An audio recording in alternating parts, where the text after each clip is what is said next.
Valuation chapter का ये part 2 है। तो आइए इस पार्ट 1 में कुछ इम्पोर्टेंट डिफिनेशन को हमने देख लिया था। पार्ट 1 क्या है, ये सब कुछ पार्ट 1 में है जो हम देखे हैं।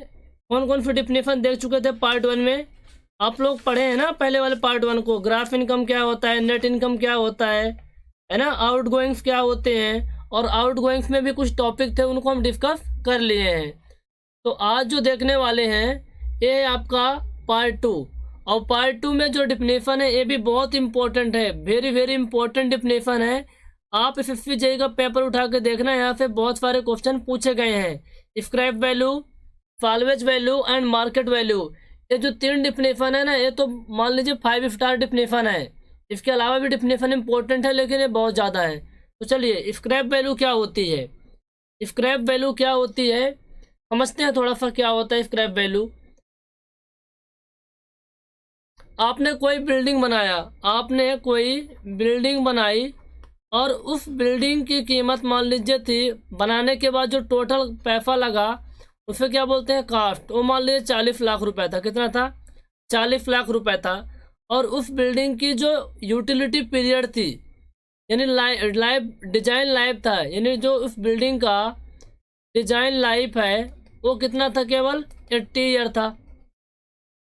अब 80 साल बाद, 80 साल तक तो ये बिल्डिंग चलेगी आपकी अच्छे से, लेकिन 80 साल बाद आपको एक टेंशन होगा, कहीं ना कहीं ये बिल्डिंग कभी ना कभी गिर सकती है, क्योंकि इसका जो डिजाइन लाइफ है, डिजाइन लाइफ तक तो चल चुकी बिल्डिंग, अब डिजाइन लाइफ से ओवर हो गया, मान लीजिए 81 ईयर स्टार्ट हो गया, तो अब आपको टेंशन होगा कि ये बिल्डिंग कहीं गिर ना जाए। तो आप क्या करेंगे, इस बिल्डिंग को अपने से गिरा देंगे, इस बिल्डिंग को क्या करेंगे आप डिसमेंटल कर देंगे, और गिराने के बाद उससे जो कबाड़ निकलेगा, क्या निकलेगा, कबाड़, और उस कबाड़ को क्या करेंगे आप, उस कबाड़ को बेच देंगे, फिल कर देंगे, और उससे जो पैसा आता है उसे बोलते हैं स्क्रैप वैल्यू। क्या बोलते हैं, स्क्रैप वैल्यू। उसे क्या बोलते हैं, स्क्रैप वैल्यू। कहने का मतलब है किसी भी चीज़ का यदि उसका यूटिलिटी पीरियड ख़त्म हो जाता है और उसको आप डिसमेंटल कर देते हैं, और डिसमेंटल करने के बाद उससे जो मटेरियल निकलता है उसको आप बेच देते हैं, उसको बेचने के बाद जो आपको पैसा मिलेगा वो होता है स्क्रैप वैल्यू। आई होप आपको समझ में आ गया होगा। क्या होता है कि जब किसी भी बिल्डिंग को आप डिसमेंटल करेंगे तो फिर लोहा निकलेगा, स्टोन निकलेगा, ब्रिक निकलेगी, और इनको आप जब फिल करेंगे तो कुछ पैसा मिलेगा, वही होता है स्क्रैप वैल्यू। तो इंग्लिश में कुछ डिफिनेशन लिखी हुई है, scrap value is the value of dismantled material for a building when it's life is over. The dismantled material like stone, brick, iron, steel have their value and this is called scrap value. देखो scrap value क्या होता है, जब building का जो design life होता है over हो जाता है तो फिर हम डिसमेंटल कर देते हैं, गिरा देते हैं, गिराने के बाद स्टील, स्टोन, ब्रिक, जो भी मटेरियल निकलता है उसको बेच देते हैं, बेचने के बाद जो पैसा मिलता है वो स्क्रैप वैल्यू होता है। अब बिल्डिंग का यूटिलिटी पीरियड यानी डिजाइन लाइफ 80 साल था। अब 80 साल बाद बिल्डिंग को आप गिराएंगे तो बिल्डिंग को गिराने में भी क्या लगेगा, पैसा लगेगा। क्या लगेगा, पैसा लगेगा। तो यहाँ लिखा है it can be zero, positive and negative. समझते हैं क्या कह रहा है, स्क्रैप वैल्यू जीरो भी हो सकती है, पॉजिटिव भी हो सकती है, निगेटिव भी हो सकती है। अब इस बिल्डिंग को डिसमेंटल करने में मान लीजिए आपको लग गए 1 लाख रुपए। 1 लाख रुपए इस बिल्डिंग को डिसमेंटल करने में लग गया, लग ही जाएगा, बहुत बड़ी बिल्डिंग हो तो पैसा तो लगेगा, कोई फ्री में तो गिराएगा नहीं।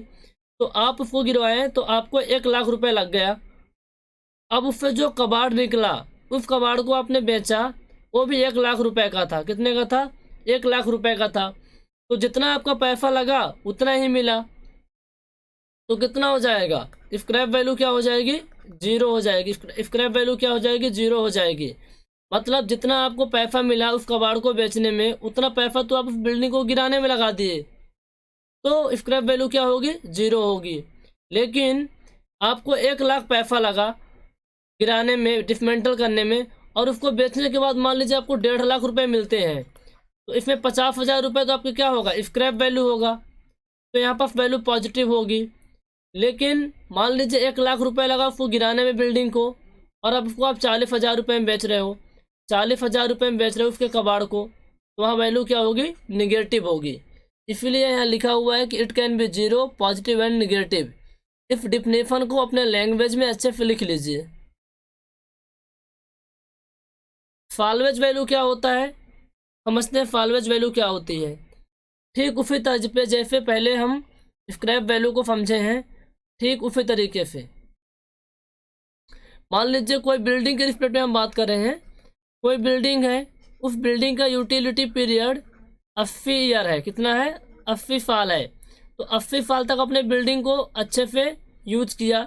अब 80 साल बाद उस बिल्डिंग को तो यूज करने लायक रह नहीं जाएगी, क्योंकि वो कभी भी गिर सकती है। तो आप सोचेंगे एक काम करते हैं, इस बिल्डिंग को फेल कर देते हैं, किसी को दे देते हैं, इस बिल्डिंग को क्या कर देते हैं, फेल कर देते हैं।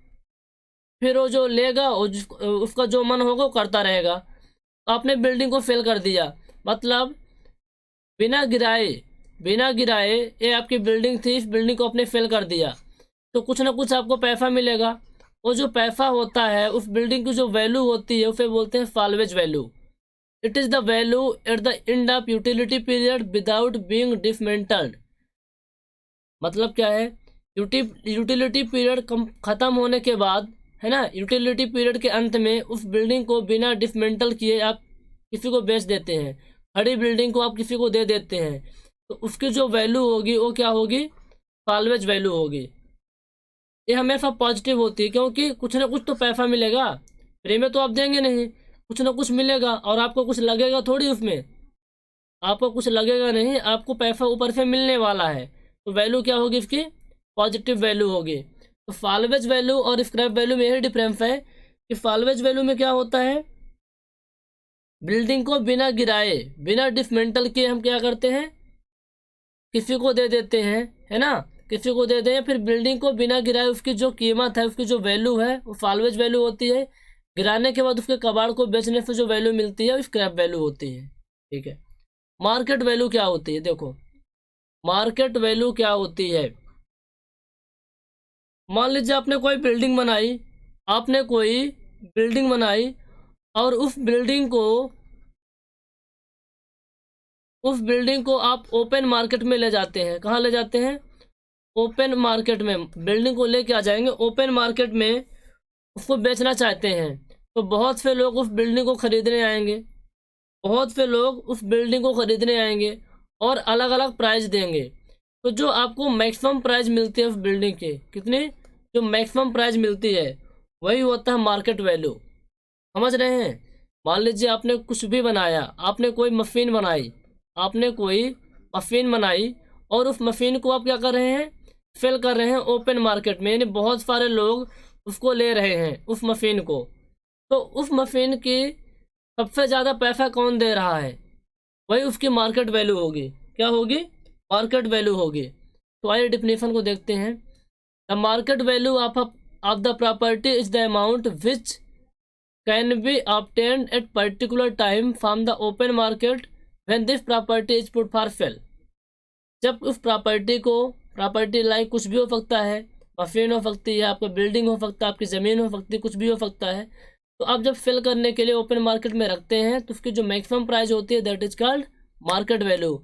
और ये टाइम के साथ अलग अलग चेंज होती रहती है। हो सकता है 2020 में, मई में 2020 में, अभी जब मैं वीडियो रिकॉर्ड कर रहा हूँ दिसंबर में, इसकी प्राइस कुछ और होगी, कुछ और, इसका मतलब कुछ पैसा और मिलेगा, और कुछ टाइम के बाद इसका कुछ और पैसा मिलेगा। यानी टाइम के साथ क्या होता है, चेंज होता रहता है मार्केट वैल्यू। तो ये 3 डिफिनेशन है जो कि बहुत इंपॉर्टेंट है। नेक्स्ट डिफिनेशन आपकी है बुक वैल्यू क्या होती है। बुक वैल्यू क्या होती है, 7th नंबर की जो डिफिनेशन है, बुक वैल्यू क्या होती है, इसको हम अगले लेक्चर में देख लेंगे। बुक वैल्यू को अगले लेक्चर में हम डिस्कस कर लेंगे।